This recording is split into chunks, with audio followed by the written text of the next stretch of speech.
Hello बच्चों, mission ज्ञान से मैं ज्योति जवाहर राजस्थान सरकार और वेदांता के CSR इनिशिएटिव ई कक्षा में आपका स्वागत करती हूँ। देखिए बच्चों, हम लोग पैरेलल प्लेट कैपेसिटर पढ़ रहे हैं ना, समांतर प्लेट संधारित्र।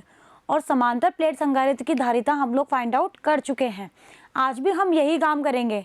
अब आप सोच रहे होंगे कि हम निकाल चुके तो फिर आज क्यों निकालेंगे। आज हम निकालेंगे कुछ अलग केसेस के लिए, यानी कि कोई पैरावैद्युत माध्यम जब हम रख देंगे और वो भी अलग अलग तरीके से, तो उस कंडीशन के लिए हमारा जो पैरेलल प्लेट कैपेसिटर है उसकी धारिता किस तरह से चेंज होगी, आज हम ये फाइंड आउट करेंगे। तो हेडिंग लगाइए समांतर प्लेट संधारित्र की धारिता। लेकिन उससे पहले मैंने आप लोगों को लास्ट वीडियो में एक होमवर्क दिया था क्वेश्चन करने के लिए। मुझे उम्मीद है आप लोगों ने किया होगा। चलिए उस क्वेश्चन को डिस्कस करते हैं पहले, और देखना आप लोग देखिएगा कि आपने कितना सही किया है और अगर गलत हुआ है तो कहाँ पे हुआ है। क्वेश्चन हमारा था कि एक सी धारिता का कोई संधारित्र था, कि ये कोई संधारित्र है जिसकी धारिता है C, वोल्टेज है V, आवेश है Q और आवेश की वैल्यू दे रखी है 360 प्लस माइनस माइक्रो कूलाम। ठीक है, प्लस माइनस, सॉरी यहाँ नहीं, यहाँ आएगा प्लस माइनस 360 माइक्रो कूलाम, ये आपको दे रखी है। चलिए अब वो ये कह रहा है कि यदि विभवांतर, कि जो भी विभवांतर इसके पास था V, उस विभवांतर के मान को 120 वोल्ट से कम कर दिया गया है। क्या कर दिया गया है? कम कर दिया गया है। तो जो आवेश है ना वो अब Q नहीं रहा, वो मान लो Q डैश हो गया। और कितना है Q dash? Plus minus 120 micro coulomb रह गया। तो इस कंडीशन के लिए आप बताइए कि इसकी प्लेटों के बीच कितना तो विभवांतर रहा, अब इसकी धारिता कितनी रही। और तीसरा पूछ रहे हैं कि उस आवेश का मान बताइए जब आपने आरोपित जो विभवांतर है उसको 120 वोल्ट से बढ़ा दिया, कि अगर आरोपित जो विभवांतर है जो भी V है इसको 120 वोल्ट से आप बढ़ा दो तो उस कंडीशन के लिए आवेश कितना होगा, आप वो फाइंड आउट करिए। तो क्वेश्चन बहुत ईजी है, चलिए करते हैं। देखो आप जानते हो कि C इज इक्वल टू होता है Q अपॉन V, जानते हो ना। तो Q आ गया CV आया नहीं आया, Q की वैल्यू आपको दे रखी है। जब धारिता C और वोल्टेज V है तो Q है 360 माइक्रो कूलाम। पहले तो माइक्रो कूलाम को कन्वर्ट करिए, कितना आ जाएगा? 10 की पावर -6 कूलाम। चलिए अब बोल रहा है कि Q डैश हो गया जब आपने वोल्टेज को 120 से घटाया। पहले था V, 120 से घटाया तो बताओ कितना बचा? V माइनस 120 वोल्ट बचा, नहीं बचा? तो आवेश मैंने मान लिया कितना हो गया? Q dash. और धारिता तो C है ही है। चलिए तो ये आया 120 माइक्रो कूलाम। चलिए 120 को भी कन्वर्ट कर लिया। अब आपके पास भी Q है, Q डैश है, तो दोनों की वैल्यू रख दीजिए। Q और Q डैश की वैल्यू रख दी तो निकल के आया 3। और Q और Q डैश की C और V की वैल्यू भी रखिए, C और V की फॉर्म में। यहाँ तो रख दिया CV और यहाँ रख दिया CV माइनस 120। अब आप इस स्टेप को थोड़ा सा सोल्व कर लीजिए। CV अपॉन CV माइनस 120 बराबर 3। अब इसको क्रॉस मल्टीप्लाई करिए और यहाँ से V की वैल्यू आपको फाइंड आउट करनी है। C से C कट जाएगा, जब आप इसको सॉल्व करेंगे इस तरह से तो C से C कट जाएगा, आपके पास में V की वैल्यू निकल के आएगी 180 वोल्ट। ओके, ये आप लोग करिएगा। कोई भी टिपिकल कैलकुलेशन नहीं है, आप लोग आसानी से इसको कर सकते हैं।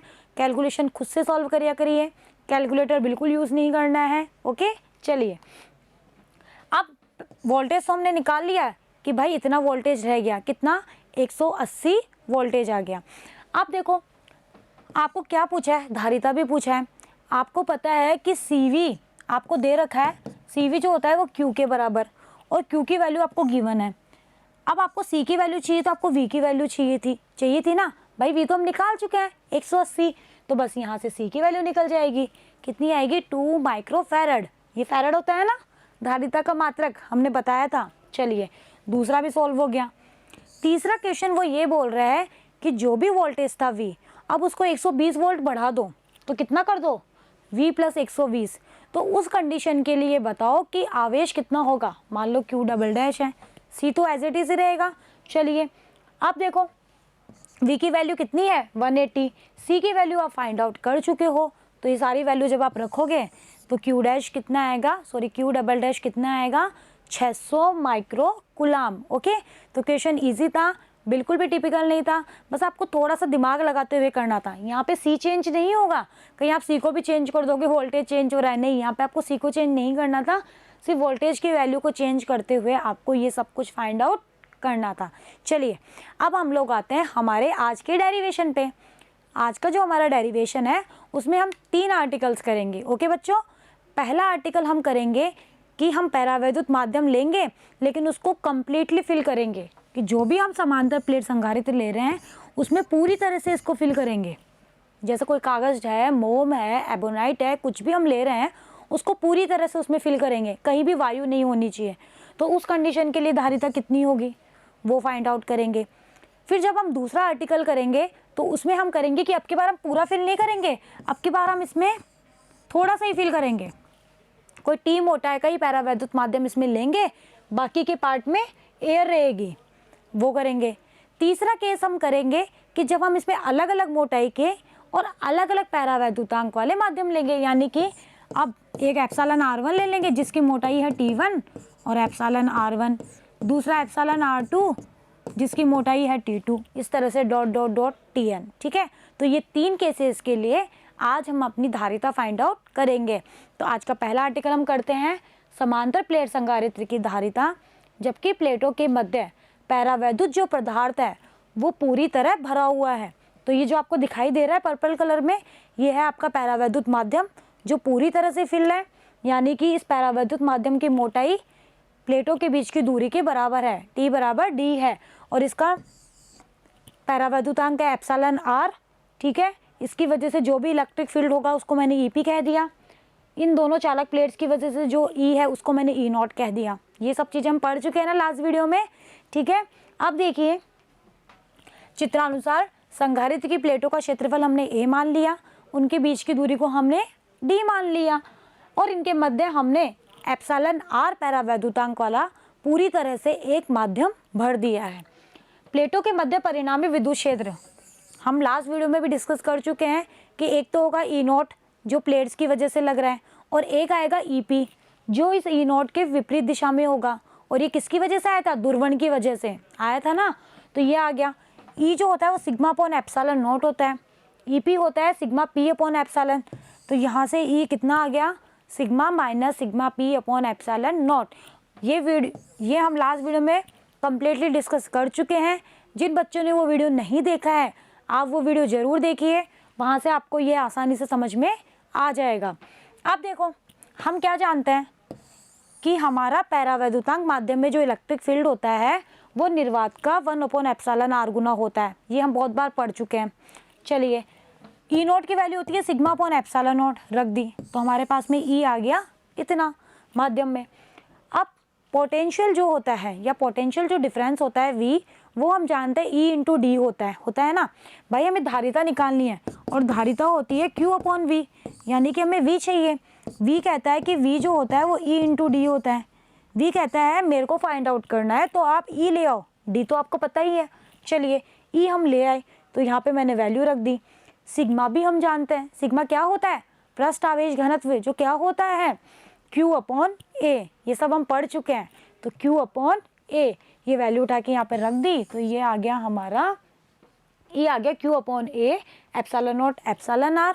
इस E की वैल्यू को V में रख दिया, तो V आ गया इतना।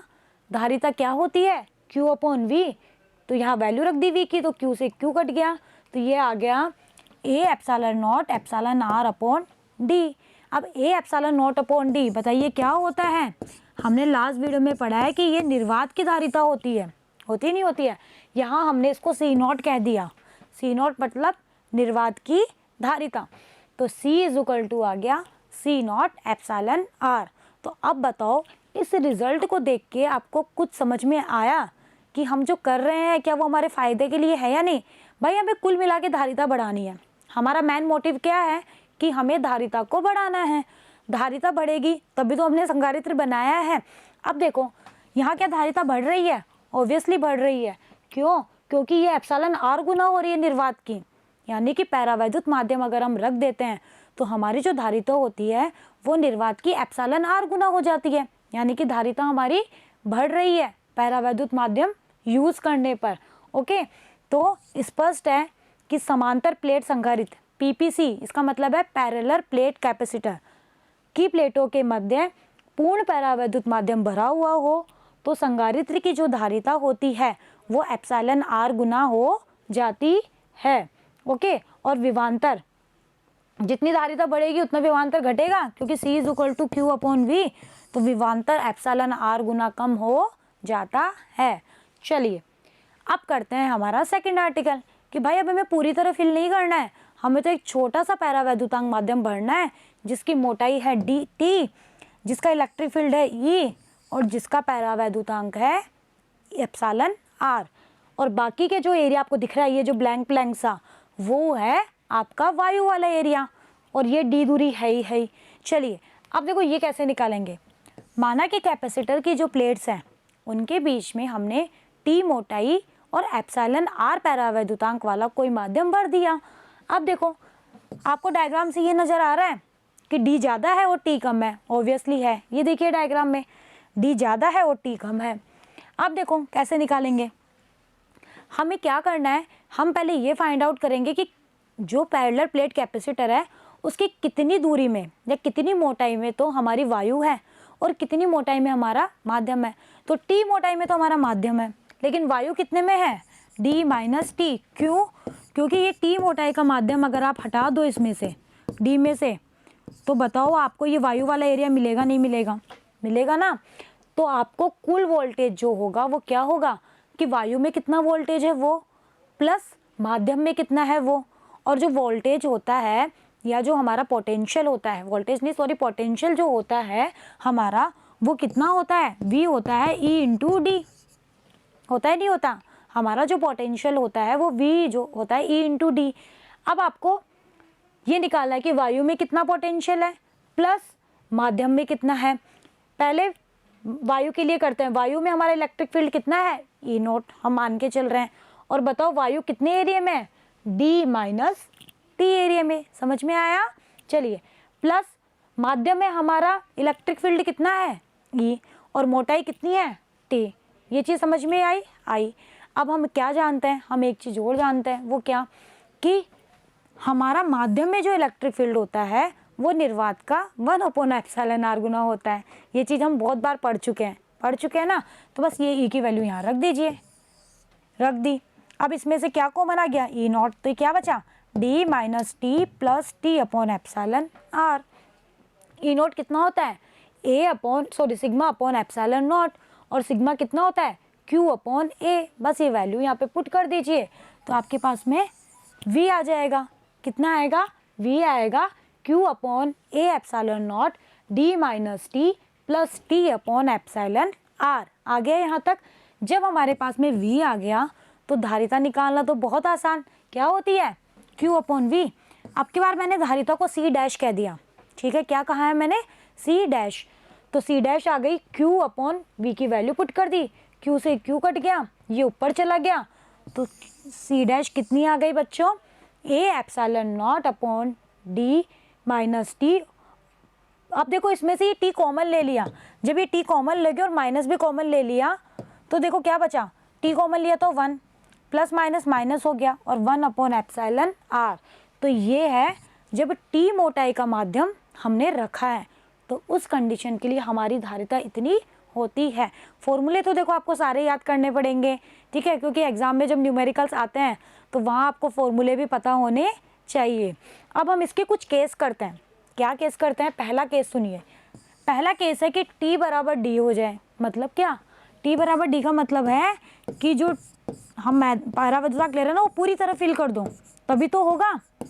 बताओ T बराबर D तभी तो होगा कि आप जो भी पैरावैद्युतांक ले रहे हो वो उसकी प्लेट्स के बीच में पूरी तरह से फिल कर दीजिए। अरे तो अभी फर्स्ट आर्टिकल तो आपने वही किया था, तो वहाँ हमारा कितना निकल के आया था, C बराबर C naught into epsilon R आया था, नहीं आया था। अब यहाँ देखते हैं कि क्या सच में यहाँ ऐसा आना तो यही चाहिए भाई। ऐसा थोड़ी होता है कि एक जगह फॉर्मूला कुछ और दूसरी जगह कुछ और, फॉर्मूला तो सेम ही रहेगा, कंडीशन सेम है। तो चलिए यहाँ से करते हैं, T बराबर D रख दो, रख दिया यहाँ पे T बराबर D।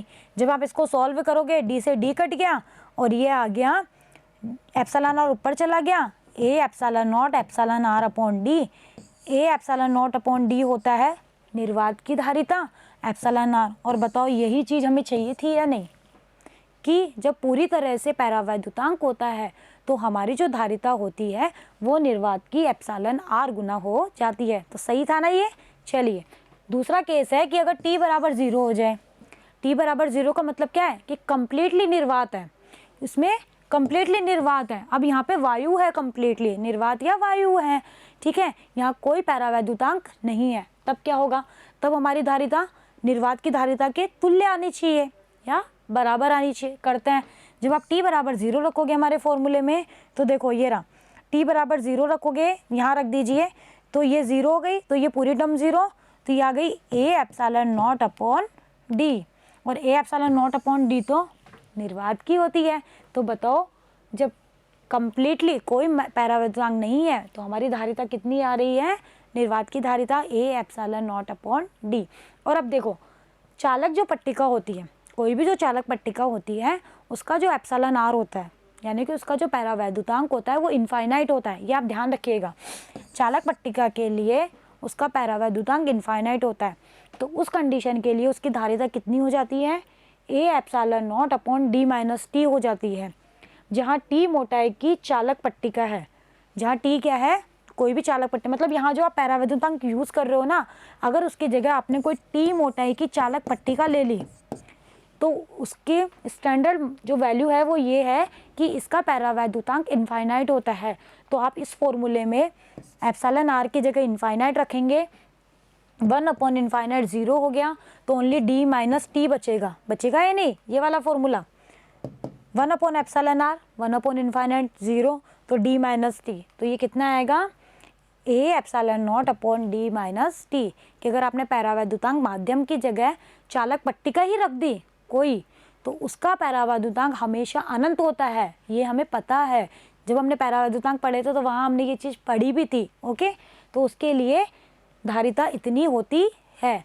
चलिए अब करते हैं हमारा थर्ड आर्टिकल, कि अब हम क्या करेंगे, अब हम करेंगे कि समांतर प्लेट संधारित्र की धारिता तो निकालेंगे, लेकिन किस कंडीशन के लिए, कि अलग अलग मोटाई के और अलग अलग माध्यम लेंगे। जैसे एक में कांच, एक कांच ले लिया, एक अभ्रक ले लिया, एक मोम ले लिया, एक एबोनाइट ले लिया, ऐसे अलग अलग माध्यम लेंगे, ठीक है, और वो भरेंगे कैपेसिटर के बीच में। फिर देखेंगे कि हमारी धारिता क्या आ रही है। चलिए पहले डायग्राम बना लेते हैं। जैसे ये मान लो कांच है, ये अभ्रक है, ये मोम है, कुछ भी समझ लो जो आपकी इच्छा हो, बस है कोई पैरावैद्युतांक जिनके पैरावैद्युतांक epsilon R1, epsilon R2 dot dot dot epsilon Rn है, और इनकी मोटाई भी अलग अलग है। हमने सेम मोटाई नहीं ली है, इसकी मोटाई T1 है, इसकी T2 है, इसकी T3 है, इसकी Tn है। ओके, इस तरह से हमने भरा है। माना कि संधारित्र की प्लेटों के बीच में T1, T2, T3, Tn मोटाई और पैरावैद्युतांक epsilon R1, epsilon R2, epsilon R3 dot dot dot epsilon Rn के पैरावैद्युत पदार्थ भरे हुए हैं। तो वही तरीका, तो वही, आप तो ये देख लो कि अलग अलग माध्यम में कितना वोल्टेज है और वायु वाले पार्ट में कितना है, ठीक है।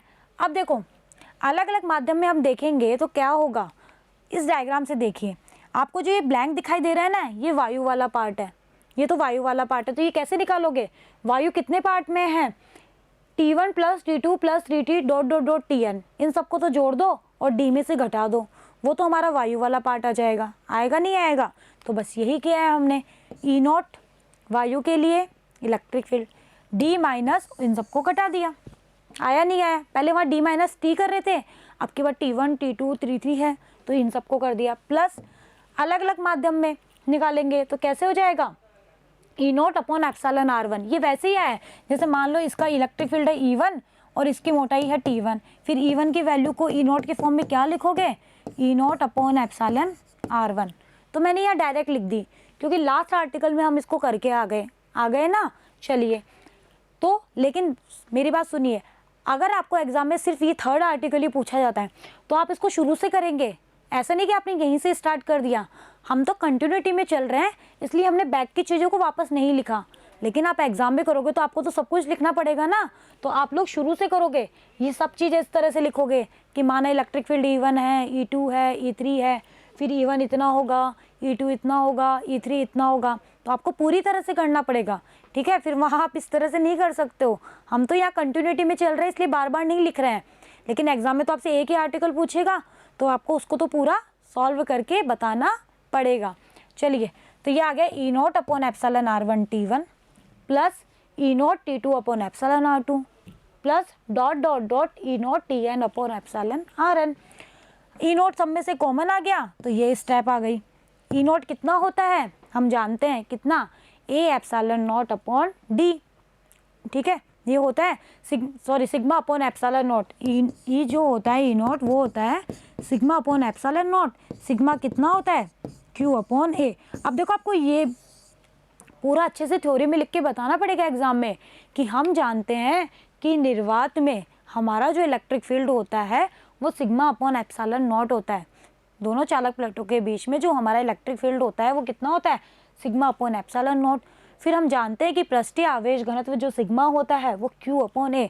आपको इस तरह थ्योरी भी लिखनी पड़ेगी, ऐसा नहीं कि आपने सिर्फ मैथमेटिकल पार्ट कर दिया और थ्योरी स्किप कर दी तो उसके भी नंबर कट जाएंगे। भाई आप नोट्स में भले ही नहीं लिखो थ्योरी, लेकिन एग्जाम में तो आपको हर चीज़ बतानी पड़ेगी ना। उसको थोड़ी पता है कि आपने कहाँ से यह चीज़ उठाई है, नहीं ना, तो आपको हर चीज़ वहाँ पे बतानी पड़ेगी।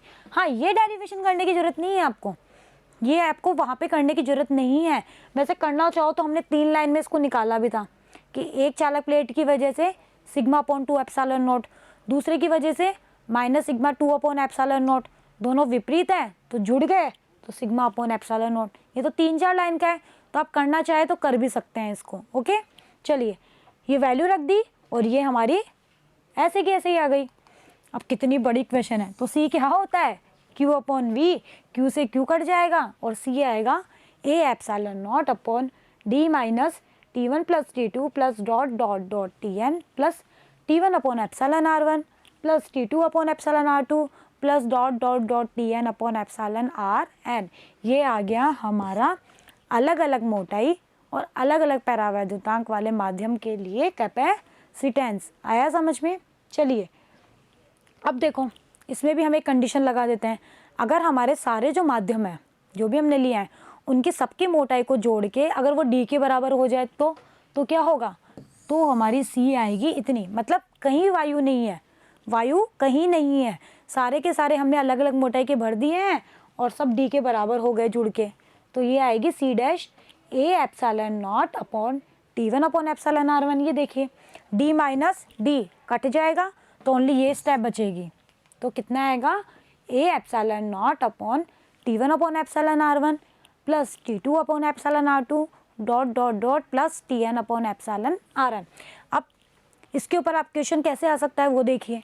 वो आपको दे देगा कि मान लीजिए 2 परावैद्युत माध्यम भरे हुए हैं जिनके एप्सिलॉन R1 R2 दे रखे हैं, जिनकी मोटाई दे रखी है, बताइए धारिता कितनी है।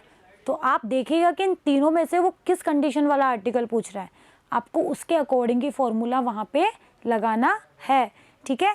तो कंडीशन को अच्छे से पढ़िएगा कि वो पूरे में भर रहा है कि थोड़े में भर रहा है कि अलग अलग भर रहा है लेकिन पूरे में भर रहा है, अलग अलग भर रहा है लेकिन वायु वाला गैप छोड़ रहा है, तो उस अकॉर्डिंग आपको फॉर्मूला लगाना पड़ेगा। ओके बच्चों, तो बहुत इंपॉर्टेंट आर्टिकल है, एक ना एक आर्टिकल इसमें से एग्जाम में ज़रूर आएगा, ठीक है। तो अच्छे से करिएगा इसको, साथ ही इसके ऊपर बेस्ड क्वेश्चन भी ज़रूर करिएगा, तब आपको और समझ में आएगा। तो बने रहिएगा मेरे साथ, मिलते हैं नेक्स्ट वीडियो में। Thank you.